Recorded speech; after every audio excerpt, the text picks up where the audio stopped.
As estrelas incontáveis tu conheces todas pelo nome.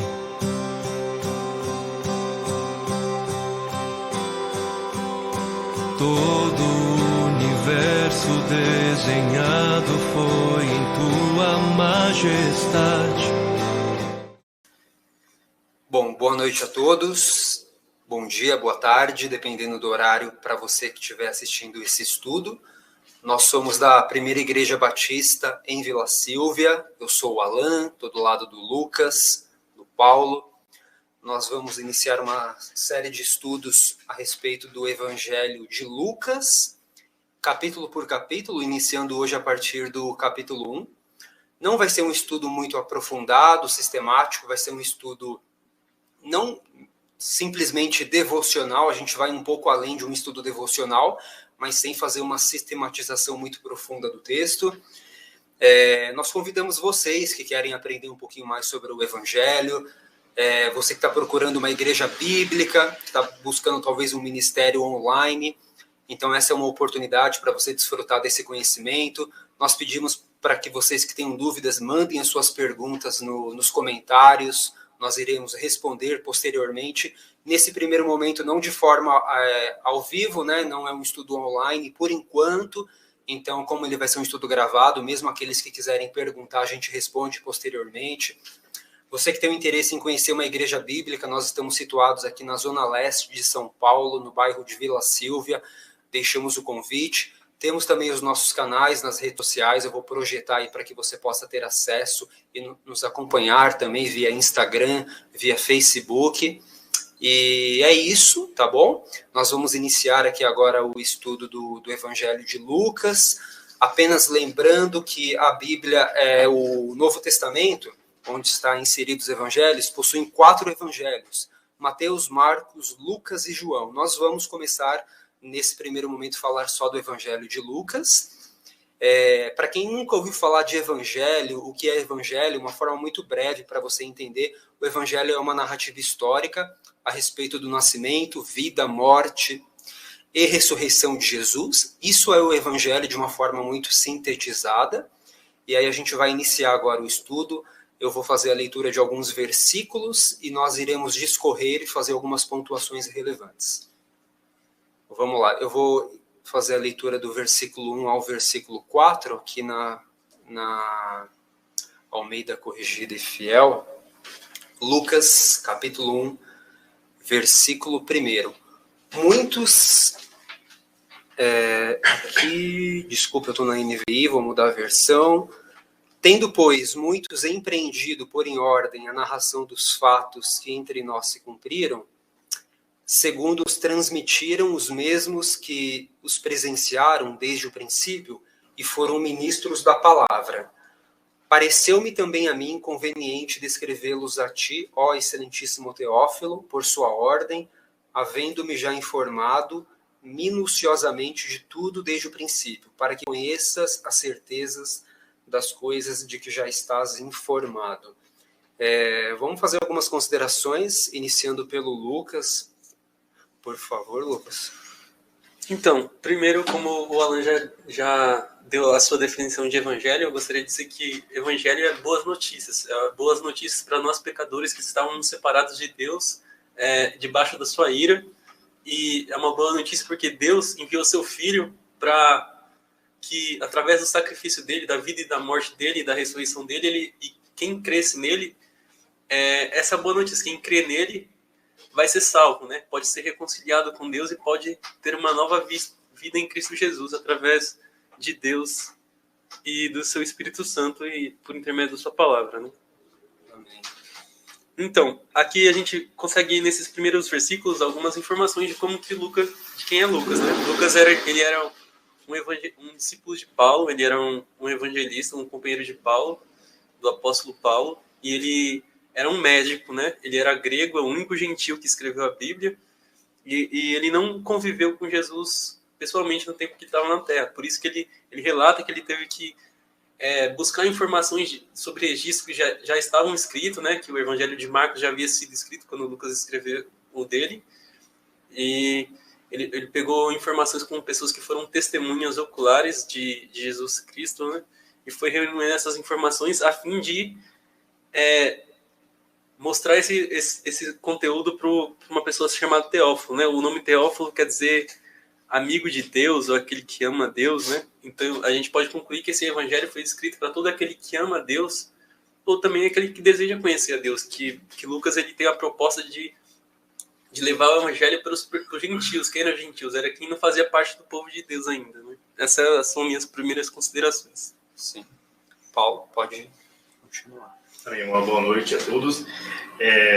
Eu quero chamar a atenção de vocês para que vocês percebam o que é o Evangelho. Como os irmãos já bem colocaram, o Evangelho ele é essa boa notícia de que nós, pecadores, temos a oportunidade de uma salvação por meio da obra de Jesus Cristo.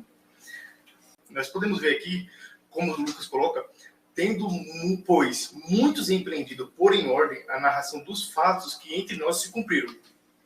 Por que muitos quiseram colocar em ordem? Porque era promulgado isso aí, né? As pessoas falavam abertamente de Jesus Cristo, falavam que o que tinha acontecido, o que Jesus Cristo tinha ensinado, o que Jesus Cristo tinha feito, que ele tinha morrido e ressuscitado e tal. Então, muitos se dedicaram em colocar isso em ordem, em escrever, em relatar e deixar esses fatos históricos para nós de o que tinha se cumprido, que Jesus tinha vindo, ensinado, vivido, morrido e, acima de tudo, o máximo assim, do cristianismo, ressuscitado. Que a nossa fé está baseada nisso, na ressurreição de Jesus, né? E aí, a preocupação de Lucas aqui é de investigar e de colocar um estudo bem minucioso, criar um evangelho bem minucioso, e de fato, né, o evangelho de Lucas é o mais minucioso, de colocar de forma bem minuciosa para que Teófilo tenha certeza, para que ele possa ter certeza de tudo que lhe foi ensinado. Então ele lê e fala, nossa, realmente, o que me falaram, Lucas relata aqui, mesmo, faz sentido e tal. Então ele tinha essa confiança em Lucas por isso, porque Lucas era devia ser uma pessoa extremamente dedicada, ele se dedicou a escrever e a deixar claro. E outra coisa que eu quero chamar a atenção, o Novo Testamento, ele é o escrito antigo mais comprovado. Negar o Novo Testamento é negar toda a história. Não tem como. Alguns eruditos vão dizer que, na verdade, são mais de 6 mil, eu já ouvi até 16, mas não sei se isso é um fato, mas são mais de 6 mil manuscritos que nós temos que relatam o Novo Testamento. E olha só, você pega outros escritos mais que não são cristãos, escritos... A existência de Sócrates, né? Só tem o relato de Platão, Aristóteles e Xenofanes, alguma coisa isso. Assim, né? E você olha a cópia mais antiga que tem perto dos seus autores. São espaços assim aberrantes, uma aberração, porque você vê anos e anos, 800 até milênio de distância da cópia mais antiga até o seu autor. Já no Novo Testamento não é assim. Você tem coisa de algumas décadas, até alguns séculos somente após, você já tem vários relatos ali. Então, negar, quando você fala assim, não, será que aquilo ali não é besteira? A fé cristã não é uma besteira? Automaticamente você tem que dizer que toda a história é uma besteira.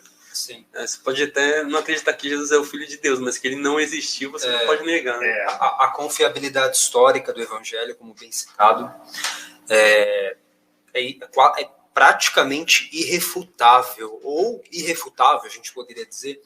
O Paulo citou aí com relação à quantidade, se eu não me engano, no grego, que é a língua original aí do Novo Testamento, né? Existe em torno de 5 mil manuscritos, entre fragmentos e documentos completos, né? Tem muito, mas se você for ver em outras línguas, no latim ou em outras línguas, aí o número é acima de 15 mil, né? E, inclusive, aproveitando a deixa, falando um pouquinho dessa questão histórica, tem um livro chamado Introdução aos Evangelhos, do Craig Blomberg, alguma coisa assim, desculpa a pronúncia, em que ele fala que até mesmo para as pessoas que são da disciplina de crítica textual, né, e aí não estamos falando de cristãos necessariamente, estamos falando de pessoas que fazem a parte de crítica, é irrefutável a questão histórica. Como o Lucas bem citou, pode questionar-se a divindade de Cristo, muitos não vão crer nisso, né? Não, eu creio que Jesus passou por esse mundo, mas não creio que ele foi o que dizem que ele foi. Tudo bem. Aí é um ponto de vista que a gente vai aprofundar e, quem sabe, quem pensa assim pode mudar de opinião. Mas com relação à historicidade dos evangelhos, aí fica praticamente decretado entre cristãos e não cristãos que Jesus de fato passou por esse mundo, ele viveu entre nós, ele respirou, dividiu a história, né? Ele dividiu Antes a história e depois dele, né? Então isso está muito bem resolvido historicamente falando. Dando continuidade na leitura, eu vou ler a partir do versículo 5, eu li até o 4, e vou ler até o versículo 25 agora, a segunda parte do nosso estudo. Existiu no tempo de Herodes, rei da Judéia, um sacerdote chamado Zacarias, da ordem de Abias, cuja mulher era das filhas de Arão, e o seu nome era Isabel. E eram ambos justos perante Deus, andando sem repreensão em todos os mandamentos e preceitos do Senhor, e não tinham filhos, porque Isabel era estéril, e ambos eram avançados em idade. E aconteceu que, exercendo ele o sacerdócio diante de Deus, na ordem da sua turma, segundo o costume sacerdotal, coube-lhe em sorte entrar no templo do Senhor para oferecer incenso. E toda a multidão do povo estava fora, orando a hora do incenso. E um anjo do Senhor lhe apareceu posto em pé à direita do altar do incenso. E Zacarias, vendo, turbou-se, e caiu temor sobre ele. Mas o anjo lhe disse: Zacarias, não temas, porque a tua oração foi ouvida. Isabel, tua mulher, dará à luz a um filho, e lhe porás o nome de João. E terás... desculpa, perdi aqui... Incenso... E terás prazer e alegria, e muitos se alegrarão no seu nascimento. Porque será grande diante do Senhor, e não beberá vinho nem bebida forte, será cheio do Espírito Santo, já desde o ventre de sua mãe, e converterá muitos dos filhos de Israel ao Senhor seu Deus.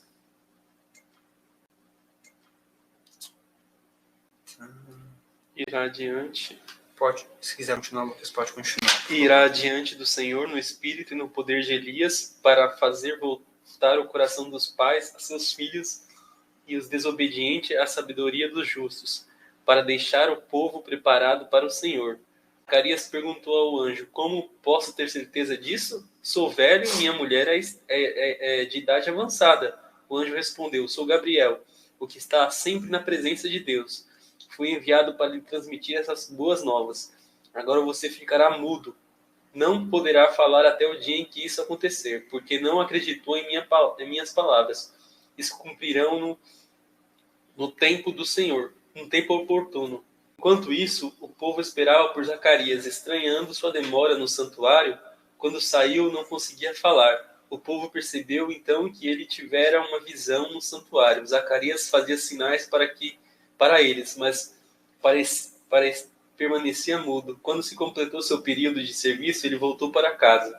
Depois disso, Isabel, sua mulher, engravidou e durante 5 meses não saiu de casa. E ela dizia: isto é obra do Senhor. Agora ele olhou para mim e favoravelmente para desfazer a minha humilhação perante o povo. Amém. Qual que é essa versão, Lucas?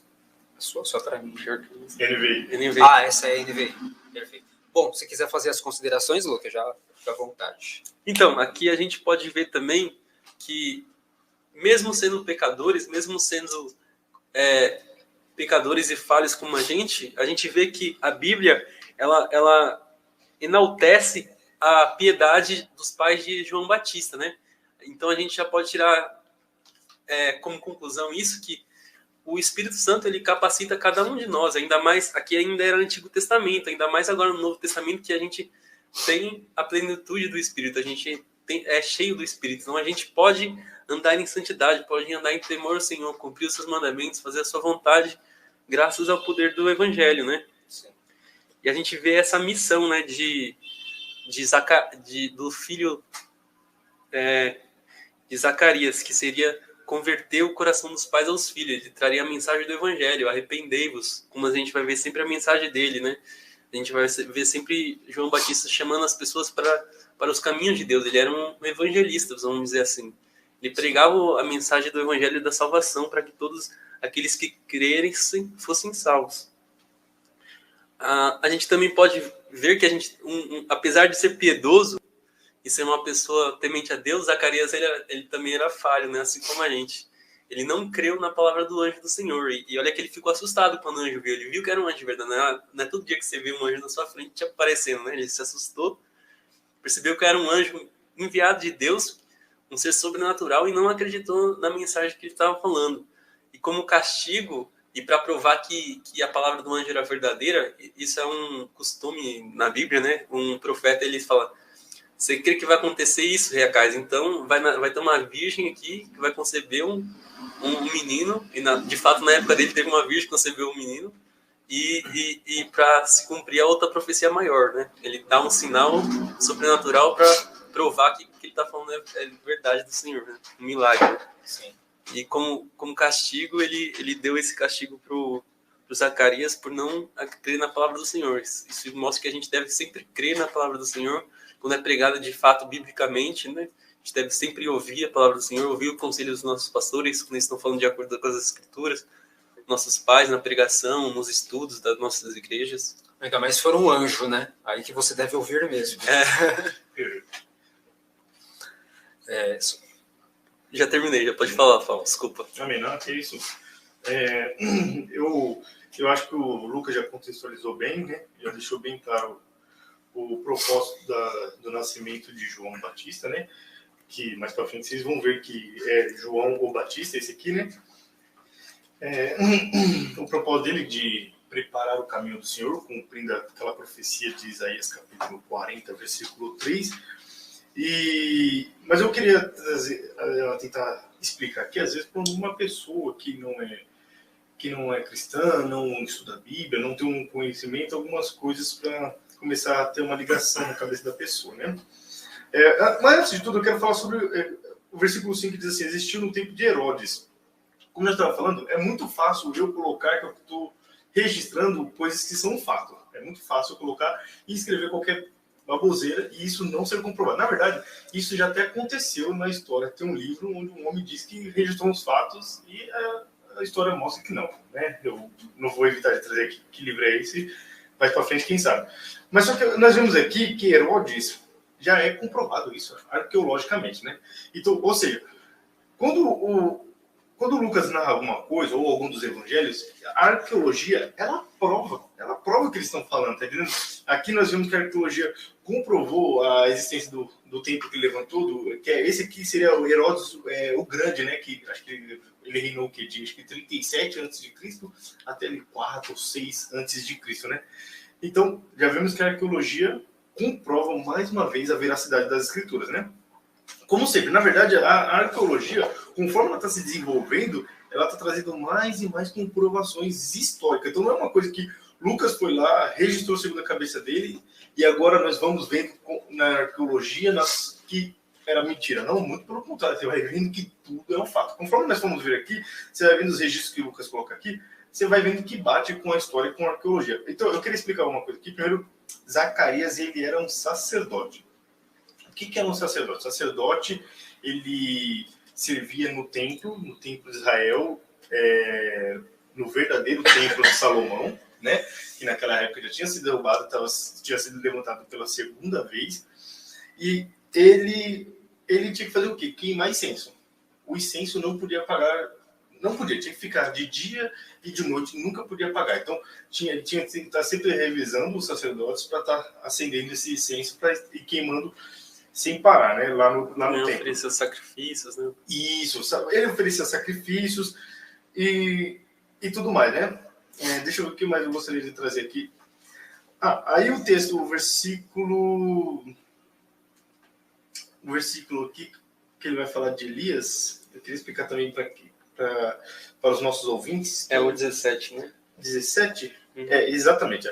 E irá diante dele no espírito e poder de Elias. Quem era Elias? Elias era um profeta do Velho Testamento, né? Que pregou, chamou o povo ao arrependimento também, né? Demonstrou o poder e a ação de Deus, né? O que nós não vemos muito em João Batista, né? Nós não vemos ele fazer esses milagres, mas nós vemos que a pregação dele, as vestiduras dele, eram muito semelhantes a de Elias, né? Também a função, né? Porque Elias, ele precedeu todos os profetas e ele abriu a linhagem de profetas. Depois de Elias, ele foi o primeiro e veio um monte de profetas. Assim. Nesse sentido também. Amém. Deixa eu ver se eu queria falar de mais alguma coisa. Acho que por enquanto só. Amém. Eu vou fazer algumas considerações, começando pelo versículo 6.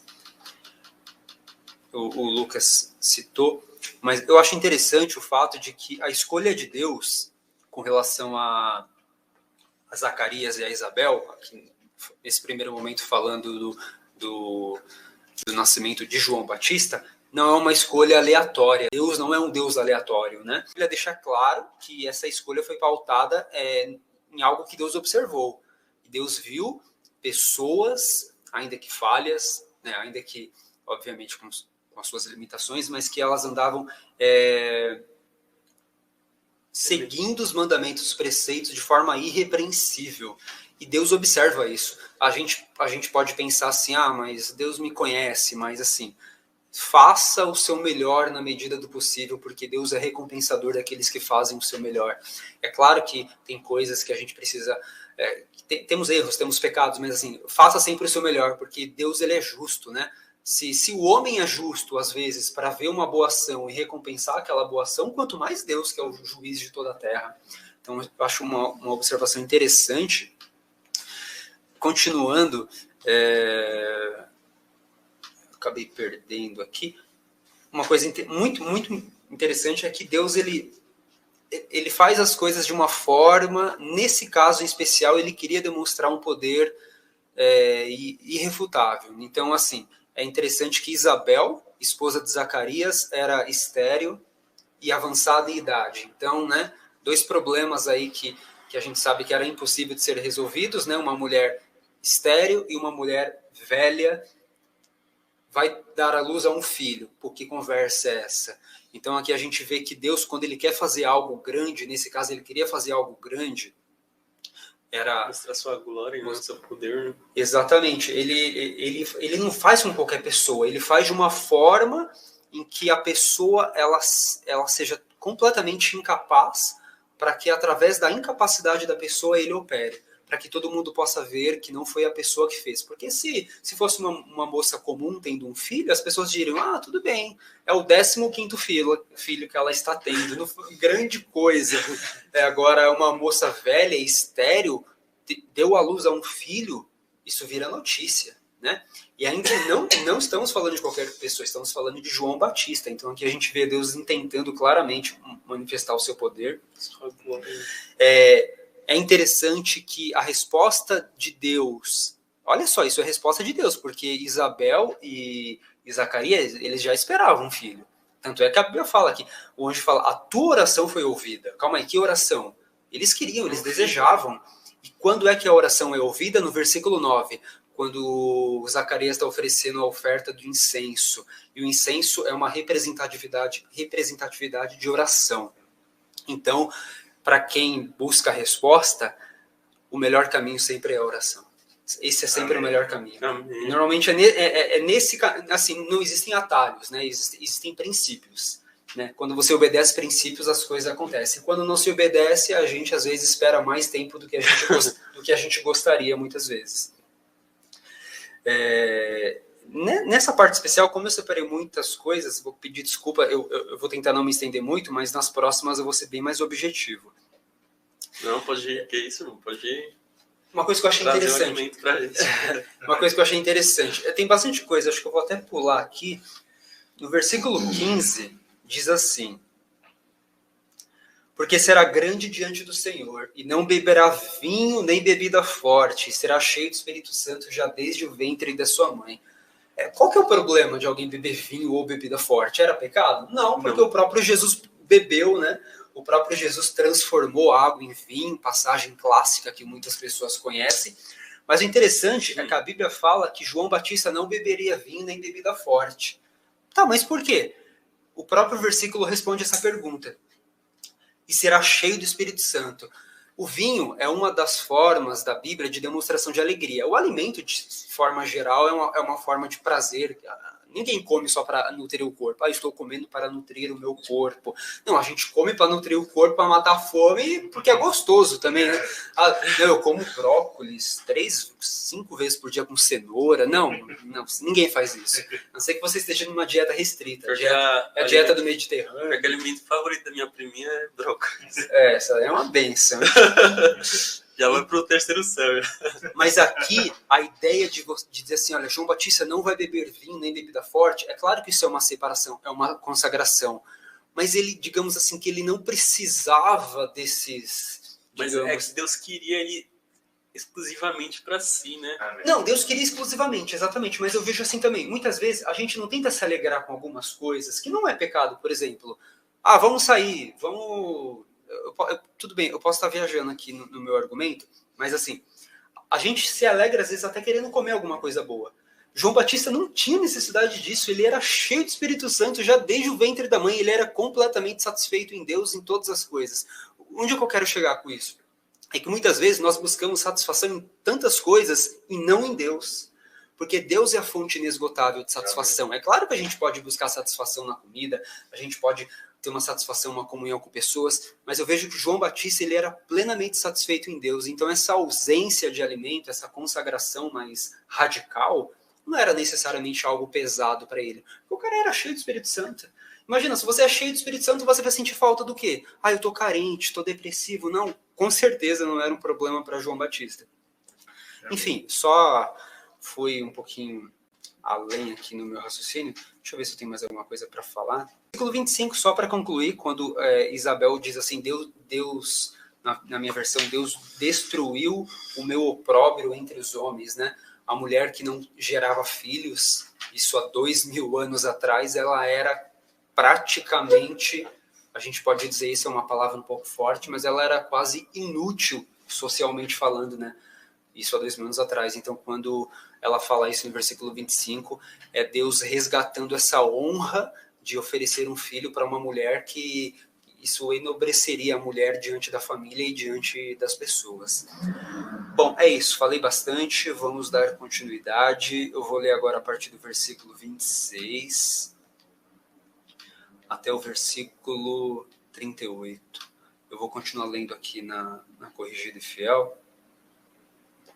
Vamos lá, versículo 26. E no 6º mês foi o anjo Gabriel enviado por Deus a uma cidade da Galileia chamada Nazaré, a uma virgem desposada com um homem cujo nome era José, da casa de Davi, e o nome da virgem era Maria. E entrando o anjo aonde ela estava, disse, salve agraciada, o Senhor é contigo, bendita és tu entre as mulheres. E vendo ela, turbou-se muito com aquelas palavras e considerava que saudação seria esta. Disse-lhe então o anjo, Maria, não temas, porque achaste graça diante de Deus. Eis que em teu ventre conceberás e dará à luz a um filho, e por-lhe-ás o nome de Jesus. Este será grande, será chamado Filho do Altíssimo, e o Senhor Deus lhe dará o trono de Davi seu pai, e reinará eternamente na casa de Jacó, e o seu reino não terá fim. Disse Maria ao anjo, como se fará isto, visto que não conheço homem algum? E respondendo o anjo, disse-lhe, descerá sobre ti o Espírito Santo, e a virtude do Altíssimo te cobrirá com a sua sombra. Por isso também o santo que te há de nascer será chamado Filho de Deus. E eis que também Isabel, tua prima, concebeu um filho em sua velhice, e este é o 6º mês para aquela que era chamada estéril.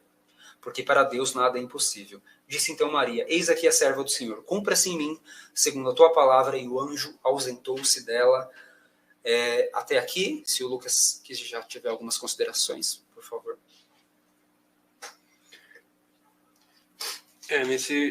Nesse primeiro versículo a gente pode ver algumas características, né, de Maria, né, que ela é uma mulher agraciada por Deus, ela recebeu a maior graça da parte de Deus, né? Algumas feministas elas espalham uma mentira de que a Bíblia é um livro machista. Mas não, Deus deu a maior honra que alguém poderia receber para uma mulher. Ele escolheu o seu filho para vir para esse mundo por intermédio de uma mulher, né? Se ele fosse machista, ele arrumaria um jeito aí dele vir por outro lugar ou por um homem, sei lá. Mas não, ele escolheu uma mulher e deu essa maior graça por ela, né? A gente vê algumas características na piedade de Maria, né? Quando ela começa obedecer a Deus, né? Diferente de Zacarias, a gente vê um contraste aqui. Ela ouviu a voz do anjo e creu. Ela falou, essa é uma mensagem de Deus. Ela soube reconhecer a voz do seu Senhor, né? Do seu pastor. Ela foi como uma boa ovelha que ouviu a voz do bom pastor, né? É só isso que eu tenho a considerar aqui nesses primeiros versículos. Perfeito. Paulo. Também, como o Lucas bem colocou, o versículo 28 é um versículo muito bonito, que diz, e vendo o anjo até ela, disse, salve, agraciada, o Senhor é contigo, bendita és tu entre as mulheres. Nossa, olha que maravilha, né? A Maria receber do anjo essas palavras, né, de escutar que ela era bendita entre as mulheres. Nós não podemos esquecer que Maria foi uma mulher extremamente santa, né? De todas as mulheres, eu creio que toda mulher que passou na Terra, Maria foi a mulher mais santa que teve e que vai ter, e creio que até o fim dos tempos não vai existir uma mulher tão santa como ela. Por quê? Porque Deus escolheria a mulher mais santa para ser gerado, né? Porque nós temos que entender que quem foi gerado no ventre de Maria foi o Deus homem, né? Então Jesus, o Pai envia Jesus e olha como que o versículo 32 diz aqui, ó. Quando ela pergunta como que ela vai ficar grávida, né, que ela era virgem. Este será grande, será chamado Filho do Altíssimo, o Senhor Deus lhe dará o trono de Davi, seu pai. 33. Não, perdão, eu me confundi. Versículo 35. Ó. E respondendo o anjo disse, né, quando ela perguntou, né, descerá sobre ti o Espírito Santo e o poder do Altíssimo te cobrirá com a sua sombra, por isso também o santo que de ti há de nascer será chamado Filho de Deus. Que coisa, né? Ou seja, o poder, o Espírito Santo, ele não é somente um poder, mas ele é uma pessoa. Ele é uma pessoa que desce com o seu poder, envolve Maria ali e gera o santo. Olha que maravilha, né? Maria ter essa alegria de poder gerar o Filho de Deus, né? Nós temos que tomar certos cuidados, porque o que acontece? Nós acabamos tendo alguns extremismos, né?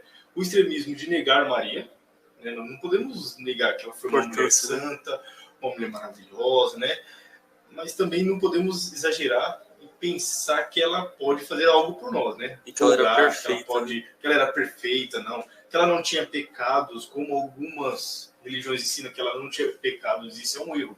Maria tinha sim pecado, ela era pecadora e ela precisou de um salvador. Mas Deus foi tão bondoso e misericordioso com ela que ele gerou o salvador dentro dela. Então aquele que ia salvar ela foi gerado dentro dela, né?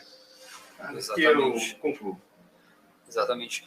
Como o Lucas bem citou, algumas pessoas podem pensar, mas tinha que ser obrigatoriamente uma mulher. Na verdade, Deus nem precisava disso, porque Deus ele poderia muito bem fazer com que Jesus viesse através de algum outro meio. Então, de fato, Maria foi muito agraciada, né? Recebeu essa honra aí formidável, talvez a maior honra, o maior presente de maior honra de todas. Não, sem dúvida, né? Sem dúvida a maior honra de todas. E faço das palavras do Paulo também as minhas, que Maria, sem dúvida, foi uma mulher totalmente distinta para que Deus a escolhesse, né? Mais uma vez, voltando lá na escolha de Isabel e Zacarias para que fossem o pai de João Batista, Deus também não escolheria para que fosse mãe e pai de Jesus, qualquer pessoa. Então, de fato, ela foi uma mulher agraciada, distinta, talvez, quem sabe, um dia não saberemos, talvez a maior mulher da história da igreja, quem sabe, não sabemos, é só uma especulação. E só um detalhe importante, o Paulo citou com relação à pessoalidade do Espírito Santo, só para quem não entende muito bem o que significa isso, o Espírito Santo é uma pessoa, como assim? Qual que é o endereço dele, né? Qual que é o número do RG do Espírito Santo? A pessoa pode pensar, meu Deus, como assim? Mas ele nasceu em que país? Ele é brasileiro? Espírito de que lugar? Não, assim, quando nós falamos de pessoa, nós estamos falando de alguém que tem personalidade, de alguém que existe, de alguém que tem vontade. Deus, se nós temos vontade, quanto mais Deus, e quanto mais o Espírito Santo, que é o Espírito de Deus e que é a terceira pessoa da Trindade. Então, assim, se você ouvir essa palavra, o Espírito Santo é uma pessoa, não veja como carne, ossos, cabelos, endereço físico, localização geográfica. Nós estamos falando de pessoalidade, de personalidade, de vontade, de poder, de atributos divinos que somente ele tem. Alguns foram comunicados a nós, os atributos comunicáveis, outros não, como onipotência, onipresença, onisciência, esses pertencem única e exclusivamente a Deus. Então essa é a pessoalidade do Espírito Também Santo. no sentido de que a gente pode se relacionar com ele, a gente pode ter um relacionamento com ele. Isso, exatamente. Também no sentido de relacionamento, exatamente. Perfeito. Deus. Eu acho que e a atitude de Maria é completamente diferente da atitude de Zacarias, né? Apesar da improbabilidade dela ficar um pouco reflexiva sobre a visita do anjo, ela diz: cumpra-se em mim conforme a tua palavra. Diferente de Zacarias aqui, Maria não fica muda, continua falando. Então ela foi muito mais crédula nesse sentido, né? Bom, vou dar continuidade na leitura. Eu li até o versículo 38, vou ler agora a partir do 39. Versículo 39. E naqueles dias, levantando-se Maria, foi apressada às montanhas a uma cidade de Judá, e entrou em casa de Zacarias e saudou a Isabel. E aconteceu que, ao ouvir Isabel a saudação de Maria, a criancinha saltou no seu ventre, e Isabel foi cheia do Espírito Santo. Exclamou com grande voz e disse: bendita és tu entre as mulheres, e bendito o fruto do teu ventre. E de onde me provém isto a mim, que venha visitar a minha mãe do meu Senhor? Pois eis que ao chegar aos meus ouvidos a voz da tua saudação, a criancinha saltou de alegria no meu ventre. Bem-aventurada que creu, pois hão de cumprir-se as coisas que da parte do Senhor lhe foram ditas. Amém. Lucas. Nesses versículos a gente pode ver Deus já enchendo João Batista e preparando ele desde o ventre para a obra que ele havia de fazer aqui na terra, né? Desde o ventre, Deus já separando ele, enchendo com o seu espírito e algo sobrenatural acontecendo, né? Uma conversão, que a gente já tem uma natureza pecaminosa, mas uma conversão dentro do ventre, né? Algo sobrenatural que não acontece toda hora, né? Todo mundo que acontece isso, que já vem crente desde quando nasceu, né? Exatamente. João Batista era diferente, né? E a gente também vê aqui a própria Isabel, que era prima de Maria, dando testemunho daquilo que ela, de fato, ela era uma mulher bem-aventurada, que quer dizer, é uma expressão que quer dizer mais que feliz, né? Ela era uma mulher mais que feliz, porque Deus havia dado a bênção de carregar no ventre aquele que havia de salvar toda a humanidade, né? E a gente vê que a Maria não era qualquer mulher, ela é uma mulher bem-aventurada, né? E ela deve respeito e admiração, porque ela de fato foi uma crente exemplar para nós, e a gente deve se inspirar em Maria como mãe. Quando a gente lê os evangelhos, a gente vê o cuidado que ela tinha com Jesus. Ela levava Jesus no templo, ensinava as práticas religiosas para Cristo. Ela era uma mãe de fato piedosa, né? O que muitos pais hoje em dia não fazem, né? E ele fala: bendito todo aquele que crê que essas coisas de fato iriam acontecer, né? E hoje em dia, benditos são aqueles que creem que Jesus de fato veio aqui na Terra, que ele de fato foi concebido pela Virgem Maria, e que ele morreu pelos nossos pecados e ressuscitou pela gente, né? Amém. Glória a Deus. Muito bem colocado, irmão. Nossa, que coisa maravilhosa, né? Você vê que assim que ela recebe a saudação, possivelmente Maria chegou lá, falou: olá, haja paz, shalom, algo assim, né? E a criança se balança e ela fica cheia do Espírito Santo. E olha que coisa, que maravilhosa. O anjo falou para ela que ela era bem-aventurada, que ela era agraciada, e nós vemos que a mulher cheia do Espírito Santo falou para ela que ela era bem-aventurada. Ou seja, quem foi que falou ali? O Espírito Santo usando Isabel para falar para ela que ela era bem-aventurada. Mas uma coisa que me chama atenção, que como os irmãos já colocaram, a diferença dela para Zacarias. Zacarias foi um incrédulo, sem dúvida ele foi um incrédulo, por isso que aconteceu aquilo nele, ele não creu. Mas o texto aqui, o versículo 45, quando a Isabel estava falando para ela fala assim: bem-aventurada a que creu. Ou seja, o Espírito Santo percebeu essa fé nela e por isso fez essa ação nela, tá entendendo? Porque a ação de Deus, sem dúvida, exige fé. Tá entendendo? Deus está manifestando. Amém, é verdade. Ou seja, Deus está em todo lugar? Sem dúvida. Deus é onipresente? Sem dúvida. Mas ele age aonde tem fé. Então devemos ter fé, né?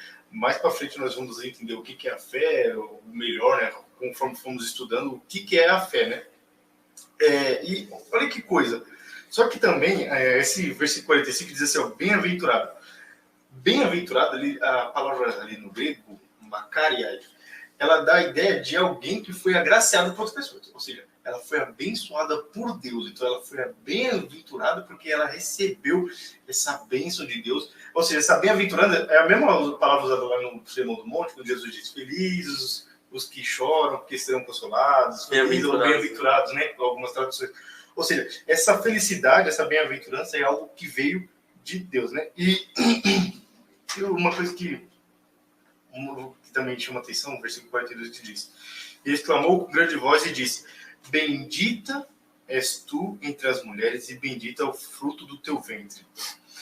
E o versículo 43 que ainda diz assim: e de onde me provém isto a mim, que venha visitar-me a mãe do meu Senhor? Olha que bênção. Aqui nós vemos Isabel, cheia do Espírito Santo, reconhecendo o senhorio de Cristo sobre ela, né? E outra coisa também que me chamou muita atenção, que às vezes, infelizmente, nós, evangélicos, protestantes, acabamos confundindo as coisas, nós vimos aqui que Maria é mãe de Deus. Aqui, ela é mãe do meu Senhor. Aqui nós vemos, Jesus é Deus, então ela é mãe de Deus. Só que nós temos que tomar cuidado, porque ao usar esse termo mãe de Deus, que foi usado, que é o Theotokos, acaba se confundindo as coisas e Maria é mãe da Trindade. Não, ela não é mãe da Trindade, ela é mãe do Deus homem, ou seja, de Jesus Cristo. Ela é mãe de Deus? Sim, mas do Deus homem. Você tem que tomar cuidado para acabar não dividindo a pessoa de Jesus e não exaltando demais Maria, como alguns acabam fazendo, chegam até a desenhar imagens, ela lá no meio da Trindade, até acima da Trindade. Isso é um problema, não, ela não está. Ela é simplesmente a quarta pessoa da Trindade. Exatamente, acaba isso. Não, nós temos que entender que ela gerou Deus, mas não pelo seu poder, mas porque ela foi agraciada por Deus, porque Deus, sendo bondoso e maravilhoso e gracioso, ele se reduziu para isso, porque não tem como uma mulher conter Deus, né? Exatamente. Bom, eu só tenho que aplaudir as considerações. Para mim já está perfeito o que foi falado. Não tenho muito mais o que acrescentar. É interessante que esse evento de ser cheio do Espírito Santo que acomete Isabel com a chegada de Maria é um evento bem raro, né? Então, assim, a gente vê uma situação bem atípica, né? O enchimento do Espírito Santo antes da descida, de fato, do Espírito Santo em Atos 2. Então, é um evento bem raro. E a revelação que Isabel tem, reconhecendo o senhorio de Jesus, reconhecendo a credulidade de Maria sem que Maria falasse nada, né? Ela já reconheceu, falou sem saber. Então, você vê ali uma revelação da parte de Deus. Mais uma prova incontestável de alguém que é cheio do Espírito Santo. A gente pode imaginar que pessoas que eventualmente são cheias do Espírito Santo em algum momento, quando Deus enche alguém, Deus pode encher alguém em qualquer ocasião. A revelação é algo bíblico, nós não estamos falando de algo que não seja bíblico, né? Não é comum, mas é algo bíblico. Sim. Queria colocar aqui uma coisa também, aquele texto que Paulo diz assim, que ninguém pode dizer que Jesus é Senhor, senão pelo Espírito Santo. Isabel, cheia do Espírito Santo, falando: o que me provei, de onde provei que vem a mãe do meu Senhor? Olha, é verdade. Só, seja, é verdade. Só quem é cheio do Espírito Santo que pode reconhecer o senhorio de Cristo. Verdade. Eu vou dar continuidade na leitura. Eu parei no versículo 45, agora vai ser aqui a partir do 46. A partir do 46 deve ser o cântico de Maria aqui. Isso, 45 ou 56. Isso. Disse então Maria: minha alma engrandece ao Senhor, e o meu espírito se alegra em Deus, meu Salvador, porque atentou na baixeza de sua serva, pois eis que desde agora todas as gerações me chamarão bem-aventurada, porque me fez grandes coisas o poderoso, e santo é o seu nome, e a sua misericórdia é de geração em geração sobre os que o temem. Com o seu braço agiu valorosamente, dissipou os soberbos no pensamento dos seus corações. Depôs dos tronos os poderosos e elevou os humildes, encheu de bens os famintos e despediu vazios os ricos. Auxiliou a Israel seu servo, recordando-se da sua misericórdia, como falou a nossos pais para com Abraão e sua posteridade para sempre. E Maria ficou com ela quase 3 meses, depois voltou para sua casa. Olha que lindo, né? O cântico de Maria, né? A gente vê ela louvando a Deus, reconhecendo sua grandeza, a sua transcendência, a sua majestade aqui, e também ela fala assim: ao meu Senhor, meu espírito se alegra em meu Deus, meu Salvador. Se Deus é o Salvador de Maria, isso já dá para a gente pressupor que ela é pecadora. Só tem que é um Salvador quem é pecador, né? Meu espírito se alegra em meu Salvador, pois atentou para a sua serva, para a sua humilde serva. Ela sabia que ela não tinha nada de digno assim, ela não merecia nada, mas Deus, em sua misericórdia, a usou para isso, né? Sua misericórdia se estende de geração em geração para os que o temem. Ela vai pela história vendo a grandeza de Deus e como ele agiu na história, né? Ele derrubou reis soberbos como Faraó, como muitos reis ímpios de Israel, que eram pessoas não tementes a ele, que eram pessoas soberbas, até o mesmo um rei piedoso como Ezequias, né? Ele se ensoberbeceu, ficou soberbo lá, mostrou os tesouros para os reis da Babilônia, e Deus castigou a descendência dele por causa disso, né? Por causa do erro dele. A gente vê que Deus, ele não gosta de pessoas soberbas. Se você quer buscar Deus, venha com um coração humilde, sabendo que você é pecador, que você não é um juiz diante de Deus, que Deus te deve explicações porque acontece isso, porque acontece aquilo, porque nós que somos maus. Se existe mal no mundo, é nossa culpa, não é a culpa de Deus. Deus é totalmente bom e ele vai nos julgar por nossas atitudes. Ele está até oferecendo a sua misericórdia. Se Deus fosse destruir o mal, ele tinha que destruir a gente, porque a gente é o mal. A gente, o diabo e os seus anjos, né? Exatamente. Mas Deus, ele é tão misericordioso que ele quer resgatar essas pessoas más, e por isso que ele está enviando o seu filho aqui, né? E ela vê a Deus como um Deus fiel, que cumpre a sua palavra. Deus é fiel à sua palavra. Se ele diz alguma coisa, ele cumpre, né? Aquilo que está escrito na sua palavra, aquilo que ele revelou. Ele não promete coisas aleatórias, como você vê nessas igrejas por aí, a gente prometendo coisa em nome de Deus, um carro, uma casa. Não, mentira, não está na palavra de Deus.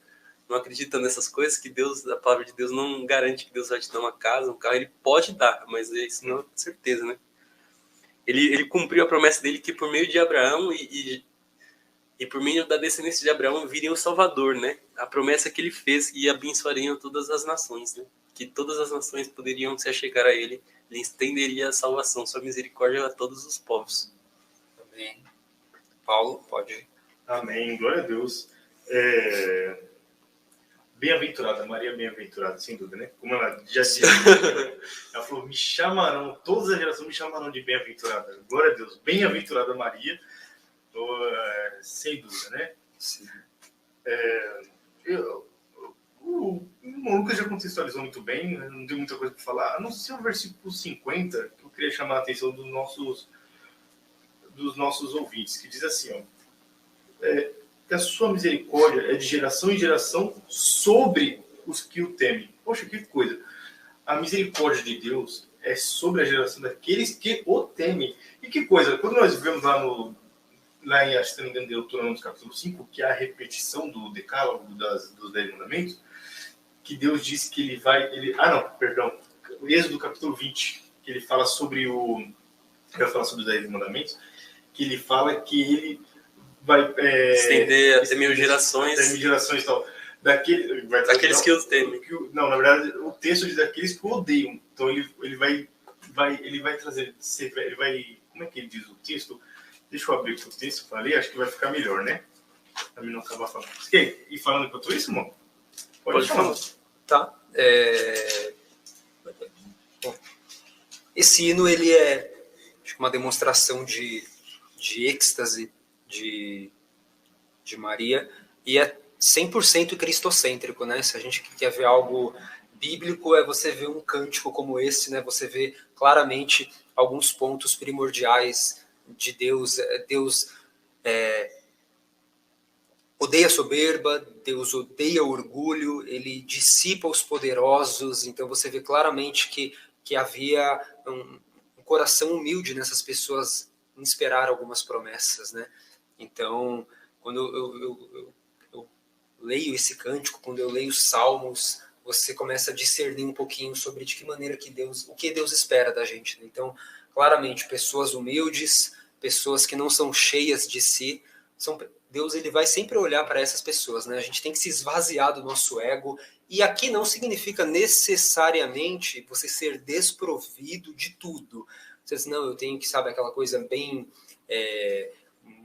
de monge, não, eu tenho que morar, eu tenho que ter um salário de no máximo R$ 800 por mês, sabe? Eu não posso nem fazer manutenção no meu carro, sabe? Eu preciso, se eu for para a igreja de chinelo, melhor ainda, porque não é necessariamente você ser desprovido de coisas, mas é você ser desprovido de orgulho, ainda que você tenha coisas, né? Então, assim, esse é um ponto importante. Deus, ele pode nos dar muitas coisas. O ponto é, sempre olhe para o seu coração. Veja se o seu coração ele está se engrandecendo, se orgulhando, porque aí começa a ser um problema, né? Porque onde estiver o nosso tesouro, ali estará também o nosso coração. Então, esse é um ponto interessante.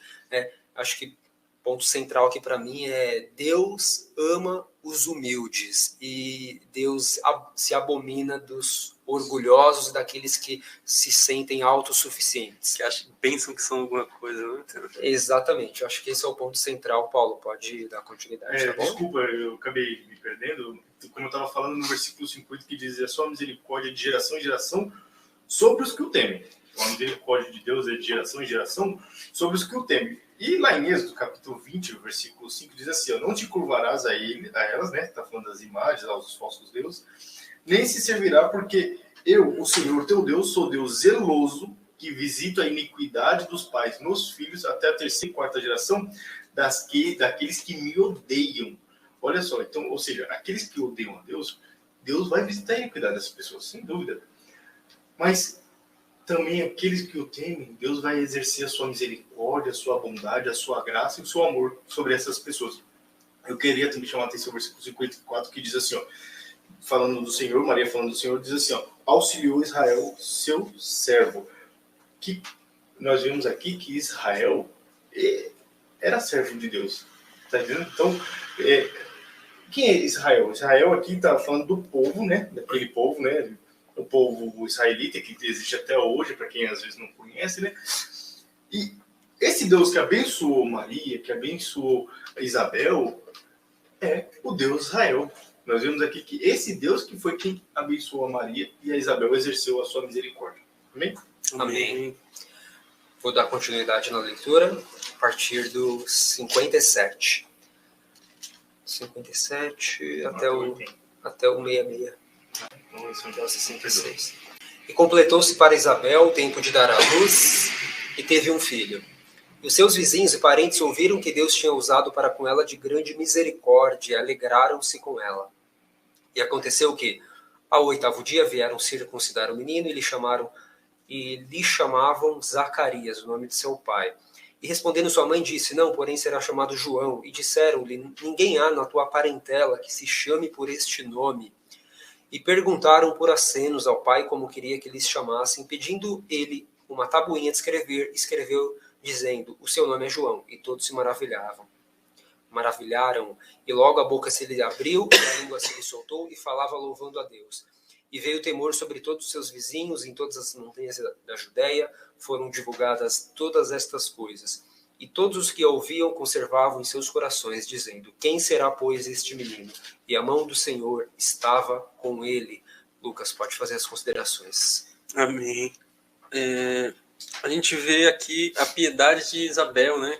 Mesmo ela ainda não tendo o apoio do marido, perguntam para ela como vai ser o nome do menino. Aí ela fala: vai ser João, porque é o nome que Deus tinha escolhido para ele. E apesar das pessoas, por ser uma coisa cultural, as pessoas não darem crédito à palavra de uma mulher, mas a gente sabe que não deve ser assim, né? Que Deus não é machista e tal.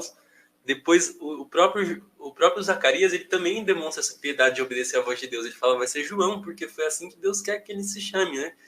E quando as pessoas ouviram isso, elas ficaram maravilhadas, né? Porque era um costume das pessoas darem o nome de algum antepassado da família, mas como o próprio Zacarias havia escolhido outro nome, que ninguém havia se chamado na descendência dele assim, eles já falaram, entenderam, acho que eles já captaram alguma coisa que o próprio Deus deve ter ordenado isso, e o próprio Deus deve ter dado esse entendimento para eles entenderem que aquele menino não era um menino qualquer, Deus havia escolhido e o preparado para alguma coisa, né?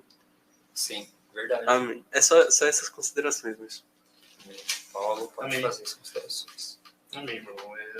O versículo 58 diz: e os seus vizinhos e parentes ouviram que tinha o Senhor, ou seja, Jeová e Yahvé, né?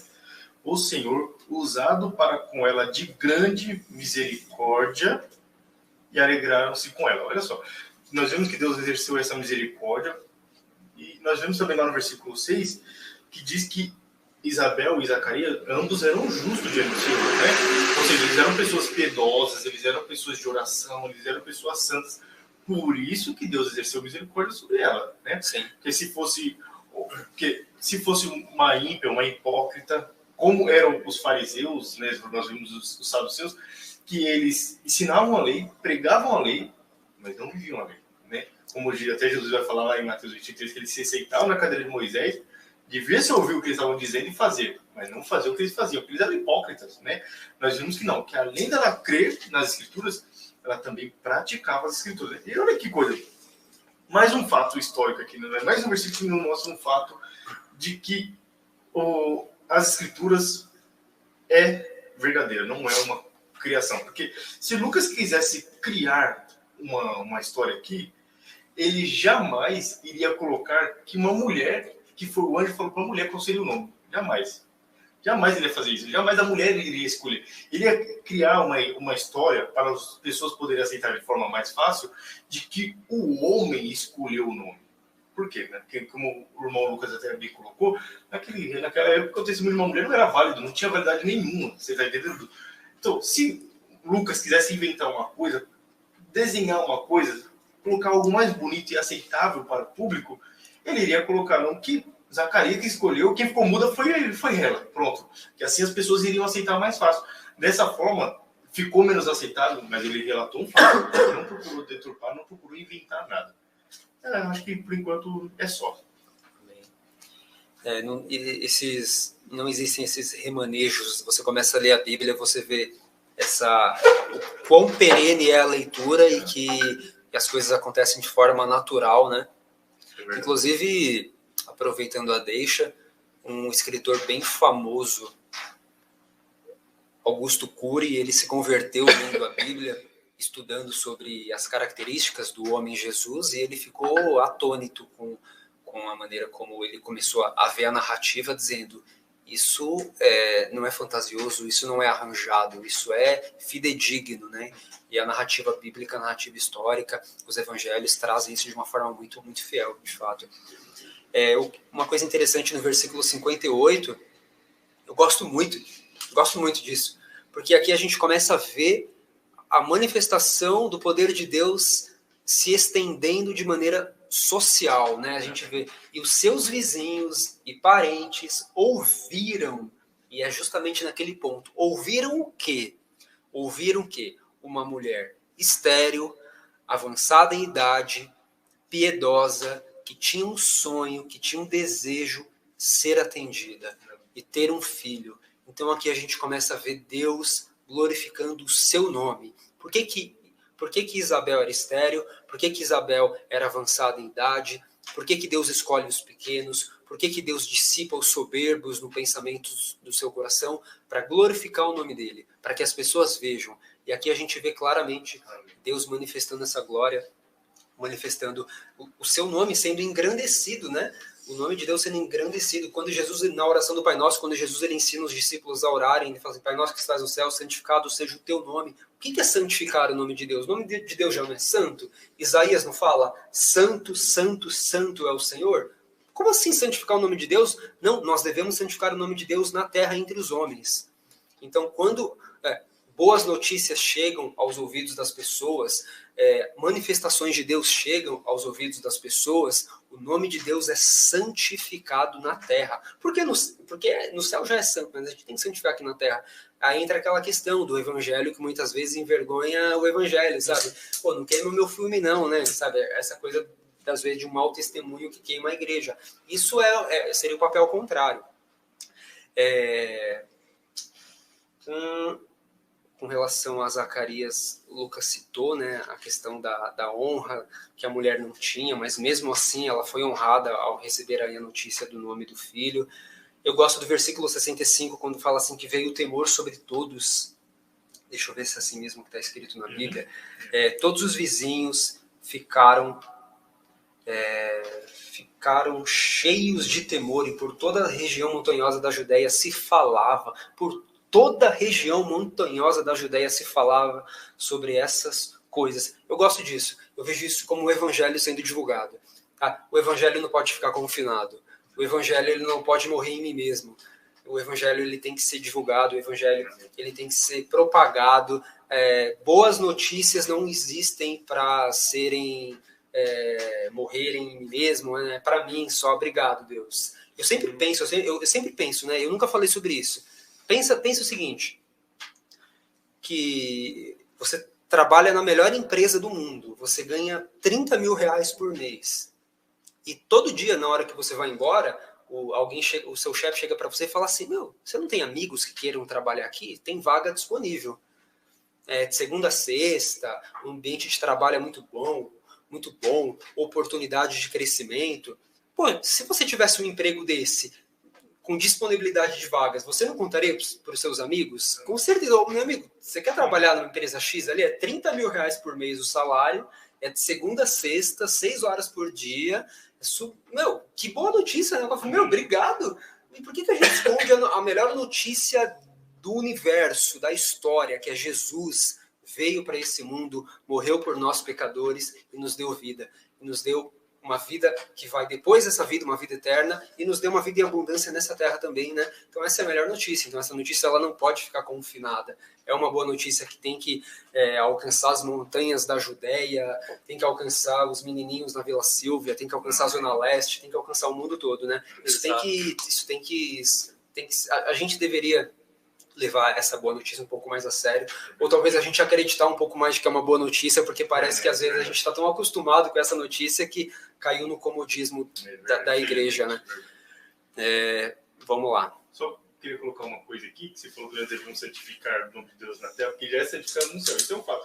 Isaías, você citou, Isaías capítulo 6, quem santifica o nome de Deus ali é os santos, é os anjos, que estão lá falando santo, santo, santo é o Senhor dos exércitos. Então, é os anjos que estão ali falando para ele, santo, santão. Exatamente. Os anjos reconhecem, mas tem muitas pessoas que não reconhecem. É verdade. Nós devemos exercer também, tá? Reconhecer que Deus é santo, santo, santo.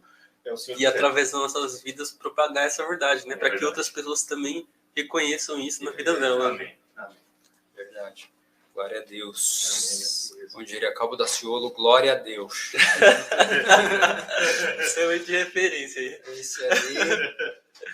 Abraço, Cabo da Ciolo, se você estiver nos ouvindo, assistindo. Quem dera, a gente vai chegar lá ainda. Vamos lá, vou dar continuidade a partir do versículo 67. 67. Zacarias, seu pai, foi cheio do Espírito Santo e profetizou, dizendo: Bendito o Senhor Deus de Israel, porque visitou e remiu o seu povo e nos levantou uma salvação poderosa na casa de Davi, seu servo, como falou pela boca dos seus santos profetas, desde o princípio do mundo, para nos livrar dos nossos inimigos e da mão de todos os que nos odeiam, para manifestar misericórdia a nossos pais e lembrar-se da sua santa aliança e do juramento que jurou a Abraão, nosso pai, de conceder-nos que, libertados da mão dos nossos inimigos, o serviríamos sem temor, em santidade e justiça perante ele todos os dias da nossa vida. E tu, ó menino, serás chamado profeta do Altíssimo, porque hás de ir ante a face do Senhor, a preparar os seus caminhos, para dar ao seu povo o conhecimento da salvação, na remissão dos seus pecados, pelas entranhas da misericórdia do nosso Deus, com que o Oriente do Alto nos visitou, para iluminar os que estão assentados em trevas e na sombra da morte, a fim de dirigir os nossos pés pelo caminho da paz. E o menino crescia e se robustecia em espírito e esteve nos desertos até o dia em que havia de mostrar-se a Israel. Lucas, pode fazer as considerações. Mais uma vez, né, a gente vendo o Espírito Santo enchendo uma pessoa e fazendo ela reconhecer a própria grandeza dele, a própria grandeza da divindade, o próprio poderio de Deus, os seus atributos, sua santidade, seu amor, sua misericórdia, sua justiça, né? E a sua fidelidade pelo seu povo, pela sua palavra, por aquilo que ele promete, né? A gente vê todos esses atributos aqui revelados, né? Zacarias declarando isso, né? Deus, ele prometeu que iria salvar a humanidade, que ele prometeu isso em Gênesis 3,15, né? Por meio de uma mulher viria aquele que esmagaria a cabeça da serpente, né? E ao longo das escrituras ele foi revelando isso, progressivamente, por meio de Abraão. Ele falou que por meio de um descendente dele, ele fazia bendita todas as nações. Prometeu a Davi que viria por meio da descendência dele um rei que reinaria para sempre, e a luz dele estaria sempre brilhando eternamente, né? E a gente vê essa revelação de Deus, e Deus cumpriu essa palavra. Ele está dando um cumprimento e está também cumprindo mais uma profecia. Ele falou que, por meio de Isaías, que viria aquele que seria a voz do que clama no deserto. Preparai o caminho do Senhor.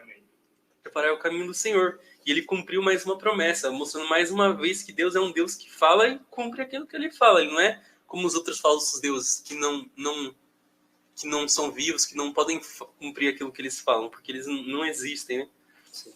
E Deus também é um Deus de salvação, que vai enviar a salvação. Ele vai usar, ele quer usar eu e você, assim como ele usou o próprio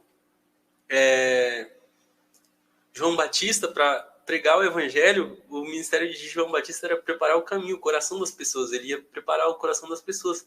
Vai vir um Messias, se arrependei-vos, raça de víboras. Ele sempre estava pregando arrependimento, né? E a gente tem que sempre pregar esse arrependimento, sempre plantar a semente do coração das pessoas para que elas possam receber a Deus, né? E quebrando, né? Meio que quebra aqui, no versículo 80, a gente já vê que João Batista, ele foi obediente ao seu chamado desde criança, né? E o menino crescia e se fortalecia em espírito, e viveu no deserto até aparecer publicamente a Israel, né? Ele já vai cumprindo o seu chamado, já no deserto, já anunciando o reino de Deus, como a gente vai ver mais para frente que ele fazia, né? Ele já desde criança era consciente, e o seu pai, Zacarias, o preparou com certeza para isso, né? Com certeza. Amém. Paulo? Amém, glória a Deus. No versículo 67 diz: Zacarias, seu pai, foi cheio do Espírito Santo e profetizou, dizendo, ele cheio do Espírito Santo profetizou: bendito o Senhor, Deus de Israel, porque visitou e remiu o seu povo e nos levantou uma salvação poderosa na casa de Davi, seu servo. Nós vemos aqui que Zacarias, cheio do Espírito Santo, reconhece que o Deus Israel, Jeová, Yahvé, ele levantou essa salvação, ele que foi o misericordioso, bondoso, porque Deus não precisava fazer isso, Deus não tinha necessidade de fazer isso. Ele que foi bondoso, quis, pela sua graça, exercer a sua misericórdia sobre o povo e oferecer a salvação por meio de Jesus Cristo, né? Cumprindo o que ele já tinha dito, que ele iria cumprir a profecia que ele fez a Davi, do trono dele ser eterno, a Abraão, de que todas as gerações, todas as famílias da terra seriam benditas, porque receberiam essa salvação, né? E o que me chamou mais atenção aqui nesse texto é o evangelho que sendo pregado. É o evangelho que você que está nos assistindo, eu queria te mostrar o que é o evangelho. Eu queria ler para você o que é o evangelho. Que isso é um chamado para você que não é cristão, que não tem uma profissão de fé. Esse é um chamado para você, que diz assim, ó, falando sobre João Batista aqui: porque hás de ir diante a face do Senhor, preparar os seus caminhos para dar ao seu povo conhecimento da salvação na remissão dos seus pecados, pelas entranhas da misericórdia do nosso Deus, com que o Oriente do Alto nos visitou, para iluminar aos que estão assentados em trevas, na sombra da morte, a fim de dirigir os nossos pés pelo caminho da paz. Muitas das vezes você está passando por alguma angústia ou sofrimento, você sente um vazio dentro de você. Porque o Evangelho é isso, ele é chamado para mostrar para você que você sem Deus é algo obscuro, vazio e tortuoso, mas com Deus ele nos dirige ao caminho da paz. Então, que você reconheça os seus pecados diante de Deus e creia no Senhor Jesus Cristo, que veio para nos dar essa oportunidade de salvação. Amém. Só concluir mesmo. Aqui a gente vê que Deus é um Deus que não se esquece, né?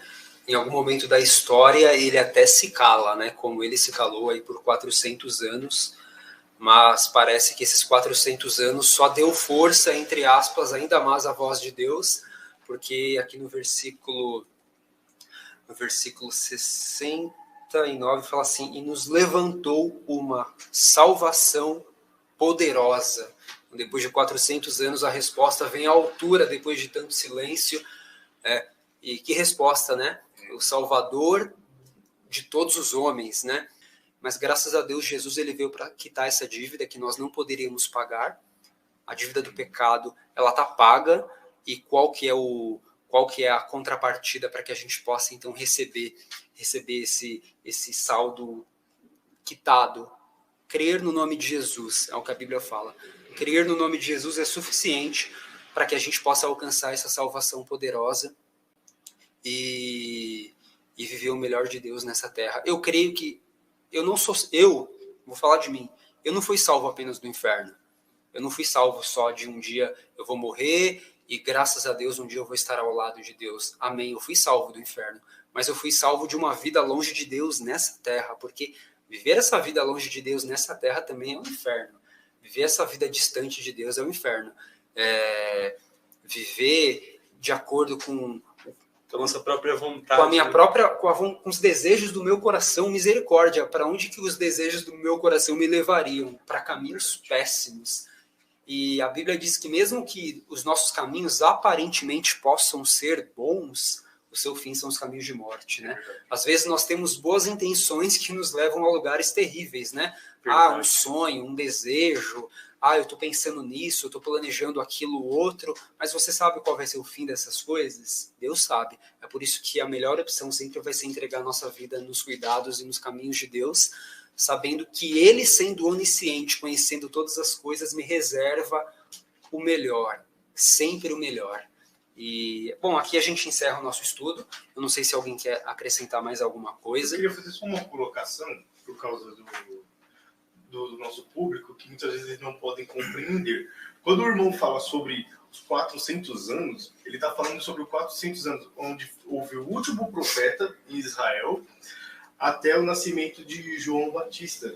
Então, esses 400 anos de silêncio, aonde não houve profeta em Israel, que na nossa Bíblia ela é até separada assim com uma folha em branco indicando o Novo Testamento. Então, às vezes, para você que não tem conhecimento, o que é esses 400 anos que ele está falando? Esses 400 anos é isso. Quando o último profeta profetizou em Israel, ali veio o silêncio, 400 anos de silêncio. Na verdade, se eu não me engano, tem um autor, agora eu não lembro onde foi que eu li isso, não sei se é Macabeus que fala, acho que não é não, que o Espírito do Senhor se retirou nessa época, nesses 4 anos. Ele registra que o Espírito do Senhor se retirou não teve nem profeta, porque não tinha mais profetas. Houve 400 anos de silêncio onde não houve mais profecias em Israel, e aí depois veio o João Batista. Ele disse que ele está querendo dizer, tá bom? Eu só queria complementar algo interessante, nesses 400 anos de silêncio, e aqui, se eu falar alguma besteira, não tem problema, eu me corrijo depois, os irmãos podem me corrigir também. Nesses 400 anos de silêncio, quem que se levanta nesses 400 anos? Alguns filósofos, se eu não me engano, não vou saber dizer se Platão, Aristóteles, algum desse período, Alexandre o Grande. É interessante que quando a igreja se cala, quando Deus se cala, a gente vê que outras coisas se levantam no lugar de Deus, né, para ocupar, digamos que, um lugar de destaque, né? Então, tá um bom motivo para a gente nunca ficar calado. Mas é interessante que nesses 400 anos acontecem eventos bem grandiosos na Terra, não obviamente voltados para a fé cristã ou para Deus, mas questões filosóficas mesmo, que se levantaram correntes filosóficas justamente nos 400 anos de silêncio. Se eu não me engano, é nessa época que aparece Antíoco Epifânio. Agora eu não me recordo direito se é realmente nessa época, que foi um homem que sacrificou um porco dentro do templo. Para os judeus, porco não é alimento.